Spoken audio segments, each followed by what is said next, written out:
South Carolina's 2025 SEC Media Days projected a program confident in its culture and leadership, hungry for playoff relevance, and unified by a shared vision of toughness, accountability, and steady development.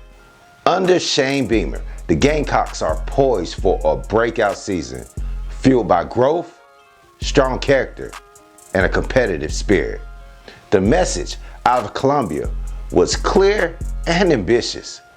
Beamer laid down a challenge bluntly. But I think there's an expectation with our players and in our program that is the goal.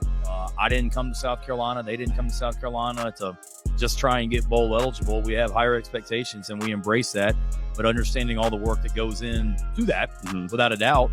And but no, I don't think I've ever said playoffs, but there's also a unspoken expectation that that's what this team wants to be about. Not just this year, but every year.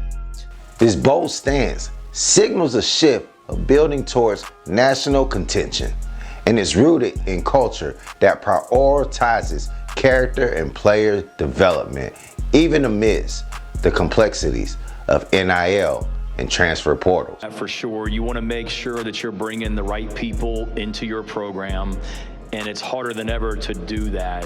The amount of time that we as coaches are all out on the road recruiting, it's limited. And particularly for a transfer portal guy goes in the portal, and we may recruit a guy in high school for 3 years, guy goes in the transfer portal, you got about 6 hours to get him scheduled and get him on an official visit because other people are. So doing as much research as you can on guys, and then probably in a lot of ways, and I'm talking portal specifically now, when a guy comes in on a visit, I've never coached in the NFL, but I think it's very much probably like a free agent visit in the NFL where you're trying to find out as much about this guy while he's on your campus. It's recruiting, don't get me wrong, but it's making sure that he's a fit for you and you're a fit for him, without a doubt. There's no question about it.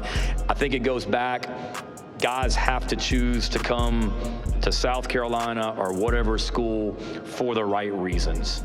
And there's a money aspect involved now that hasn't been there before. I get that. But if that is the only reason, they're probably going to be in the portal or looking to go in the portal every single year. And we've got a lot of guys at Carolina. Our retention rate is strong. I appreciate you saying that. And we've got a lot of guys that came to South Carolina for the right reasons, because of the culture, because of the people that we have here. But it's hard. We've not done great on some guys as well that we've brought in that didn't work out. But I think if you just rely on bringing the right people into your program, being willing to walk away from guys that don't fit. And I rely on our players a lot too. That we've had guys on our team that have come to me after we've brought somebody in on a visit and have said, coach, like, he ain't gonna fit what we're about. And we've walked away, from guys being willing to do that, because now more than ever in college football, I think culture is more important than it's ever been. And you screw that up, it can torpedo your entire team pretty quickly. The leadership role, it definitely changes this year with all the guys we lost to the draft last year. I'm stepping up to that plate now. And, I know the history of the DBs that have left the University of South Carolina. We developed, so, I'm that next guy, so, I'm ready for it, and I'm ready for the challenge. Nothing changes. I know we lost a lot of players, a lot of vocal leaders, but, we're replacing that. It's not easy to replace, but, we know what the standard is, and, we're going to hold those guys accountable to that standard. DQ Smith is set to step up and be that defensive leader on a defense that has had quite the turnover over the offseason. But one thing that hasn't changed is those guys rushing the pass, and that will be sophomore Dylan Stewart, who is projected to be one of the best defensive ends, edge rushers in the nation this upcoming year. And on the other side of the ball, the offensive side, you have second-year quarterback in LaNorris Sellers, who arguably could be in a Heisman race come Christmas time. He will not be short of weapons, as he has a top 15 receiver on the outsides in Nick Harbor that will look to improve on his route from last year and get a little bit more development and improve some of those skills that he seemed to be raw in. But Sellers, leading this offense, is going to lead the way he's always did, with a calm confidence, embodying the team-first mentality. I think LaNorris, it's exciting to see that. You know, you're talking about a guy that is very humble, very hardworking, and has not changed. I mean, it is what it is. His life, his world has completely changed from last year at this time to right now because of what he did last season. But he's got a great family around him.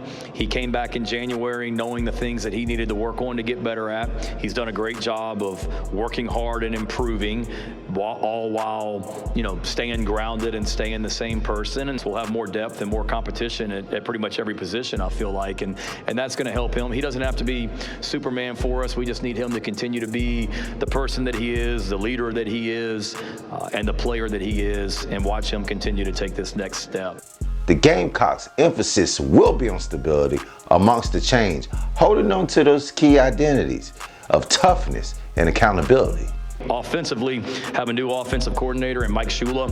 That was an easy decision for me to promote Mike to be the coordinator. He was a part of our program last year. He's literally been in the shoes that LaNorris is in as he was a starting quarterback in this conference, and he's been in the shoes that I'm in as a head football coach in this conference as well. He's already made us better as an offense on and off the field, and I don't believe I've ever been a part of a team that has to replace literally every key part of their special teams units like we do this season. We'll have a new punter, we'll have a new place kicker, we'll have a new kickoff guy, we'll have a new holder, we'll have a new snapper, we'll have a new punt returner, and we'll have a new kickoff returner. So that is, we've been very spoiled.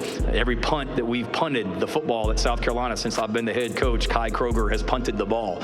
So the first time we punt, and hopefully that won't be anytime soon, we'll have a new punter out there as well.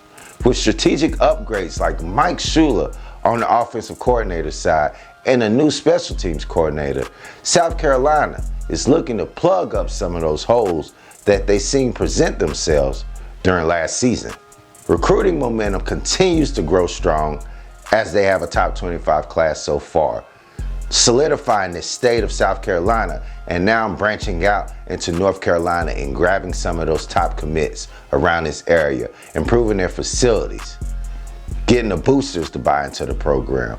They're doing all the things necessary that you would see in a program that is on the rise and signaling their relevance within the SEC. In Columbia, there's no doubt about it. Top players, they didn't come to South Carolina.